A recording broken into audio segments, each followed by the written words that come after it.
Salam sejahtera Malaysia. Denyut nadi suara rakyat bergema di channel ini. Selamat malam tuan-tuan dan puan yang dihormati sekalian.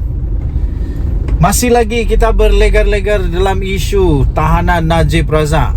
Terbaru, kita baru saja terima satu input yang baru, satu berita yang baru. Sementara itu, saya ingin bertanya kepada anda semua, tuan-tuan dan puan-puan yang bijaksana lagi arif, pada pandangan anda secara peribadi, tanpa dipengaruhi oleh mana-mana orang, sama ada kawan kah, bini kah, laki kah, saudara kah, rakan sekerja kah, tanpa dipengaruhi oleh mana-mana, anda boleh komen di ruangan komen ya. Tolong komen supaya kita tahu. Adakah anda bersetuju jika Najib dikenakan tindakan hukuman penjara ataupun tahanan rumah? Okey, itu soalan dia. Adakah anda setuju atau tidak? Okey. Baik, tuan-tuan dan puan-puan yang dihormati sekalian, rupa-rupanya baru sebentar tadi kita terima, hampir sukarlah untuk Najib Razak akan mendapat tahanan rumah ini. Susah juga untuk dia dapat kelulusan untuk ini, kerana rupa-rupanya menurut seorang pakar, isu tahanan rumah Najib ini tidak termaktub dalam undang-undang negara. Tidak termaktub dalam undang-undang negara, dan tidak termasuk di dalam kita punya perlembagaan. Jadi siapa yang kata ini? Beliau ialah seorang pakar di dalam undang-undang Malaysia. Kenapa saya kata beliau pakar? Kerana beliau pernah menjadi bos kepada SPRM. Dia mesti tahu tentang undang-undang lah. At least dia tahulah undang-undang lebih daripada saya, lebih daripada makcik-makcik semua mungkin. Mungkin lebih daripada tuan-tuan dan puan-puan. Tapi mungkin juga anda lebih tahu dari dia. Saya tak pasti. Kalau anda lebih tahu dari dia, anda boleh komen. Anda boleh komen, anda boleh respon dan sebagainya. Tapi kalau saya fikir dia lebih tahu dari saya lah. Jadi apa yang dia kata ini mungkin saya agak bersetujulah. Okey. Tanpa membelakangi kuasa kedaulatan yang di Pertuan Agong ya, tanpa membelakangi kuasa kedaulatan yang di Pertuan Agong. Jadi apa cerita dia ya, tuan-tuan dan puan-puan yang dihormati sekalian? Menurut Latifah Koya, dia kata isu tahanan rumah Najib Razak ini tidak termaktub dalam undang-undang negara Malaysia. Tidak termaktub dalam undang-undang negara Malaysia. Apa maksudnya tidak termaktub dalam undang-undang negara Malaysia? Adakah itu bermaksud bahawa memang tak ada harapan langsung untuk Najib Razak dapat yang istilah dia tahanan rumah? Adakah itu maksud dia? Mari kita korek bersama-sama. Okey. Bekas Ketua Pesuruhjaya Suruhanjaya Pencegahan Rasuah Malaysia SPRM, Latifah Koya, mengkritik tindakan mahkamah dan kerajaan berhubung permohonan bekas Perdana Menteri Datuk Seri Najib Razak untuk menghabiskan baki hukuman penjara 6 tahun sebagai tahanan di rumah. Katanya sekiranya ianya dilaksanakan, ini akan menyebabkan genjala rasuah semakin berleluasa dan tidak termaktub dalam undang-undang negara. Kata beliau, tindakan tahanan rumah adalah perintah yang menyalahi undang-undang, kerana ia tidak wujud di bawah undang-undang kita, kata beliau. Tambah dia lagi, ia tiada dalam perkara 42 Perlembagaan Persekutuan, dan juga tiada di dalam akta penjara. Ia bertentangan dengan kedaulatan undang-undang, kata beliau. Tambah dia lagi, jika Najib dibebaskan atas penahanannya, rasuah akan dihalalkan dan Malaysia akan tenggelam ke tahap Republik Pisang, katanya. Ciapnya di laman X Twitter miliknya pada hari Isnin. Jadi ada di attach juga di mana dia kata dalam bahasa Inggeris sebenarnya house arrest is an unlawful order. It doesn't exist under our law. It's not in Art 42 of the of the Federal Constitution or the Prison Act. It's again the rules of law. If Najib is released on house arrest, corruption will be legitimized and Malaysia will sink to the level of banana republic, dia kata. Okey, jadi tuan-tuan dan puan-puan, sebelum ini media melaporkan Najib telah mendapatkan kebenaran semakan kehakiman titah adendum atau tambahan titah yang di-Pertuan Agong sebelum ini Al-Sultan Abdullah Riyatuddin Al-Mustafa Billah Shah di Mahkamah Tinggi Putrajaya pada 1 April yang lalu. Dalam notis permohonan itu, beliau memohon perintah untuk semua atau seorang responden melaksanakan titah Al-Sultan Abdullah dan dengan serta-merta memindahkannya dari penjara Kajang ke kediamannya. Pada Jumaat lalu, Perdana Menteri Datuk Seri Anwar Ibrahim menegaskan beliau enggan terlibat berhubung dengan isu berkenaan dan memaklumkan itu di bawah bidang kuasa pengampunan, Lembaga Pengampunan Wilayah Persekutuan dan melibatkan Yang di-Pertuan Agong serta Raja-Raja Melayu. Denyut nadi suara rakyat bergema di channel ini. Jangan lupa untuk tekan butang subscribe, like dan share. Malaysia kita punya, cinta Malaysia aku, kita jaga kita. Apa pendapat anda pula? Itu pendapat Latifah Koya. Mungkin anda ada pendapat yang berbeza.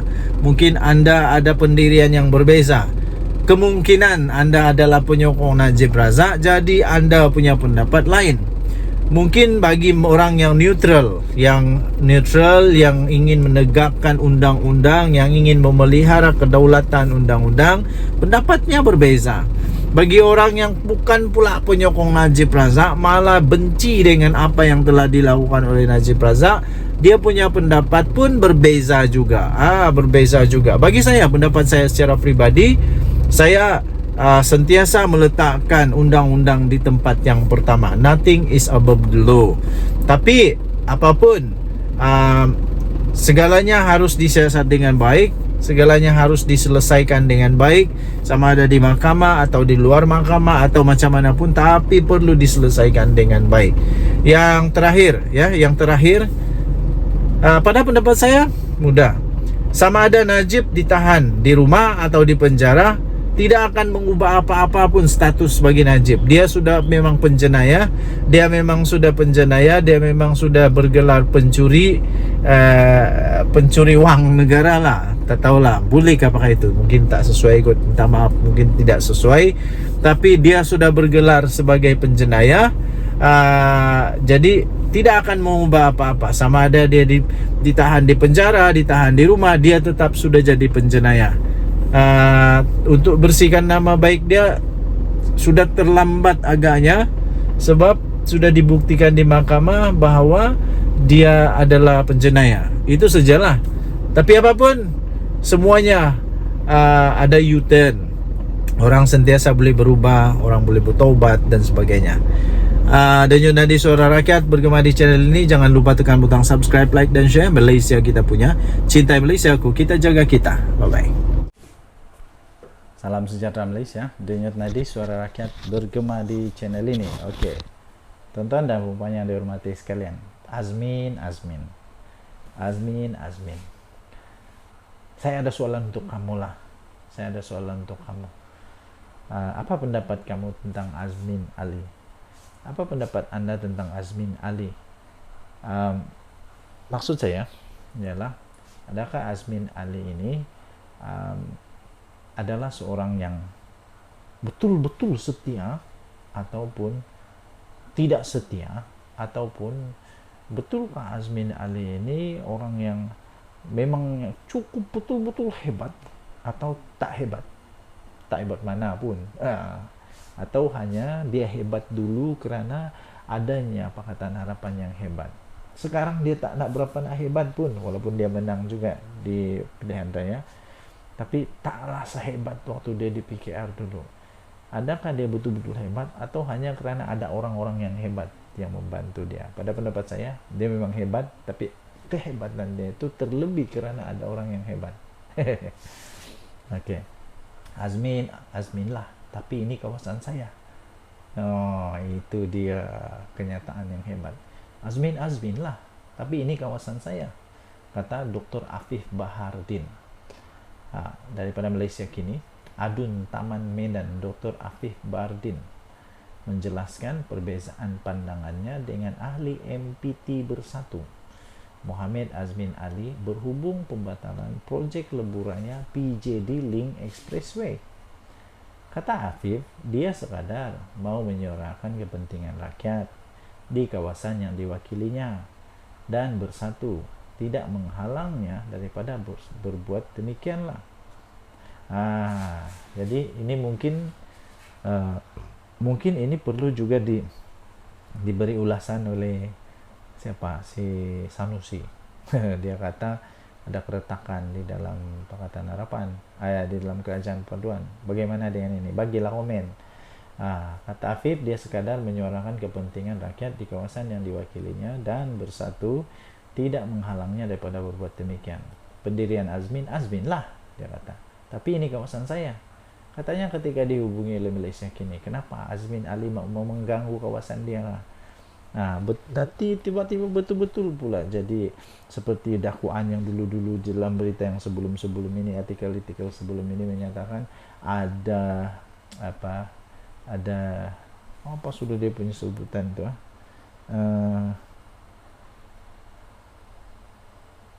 apa aja lah, aku lupa lah.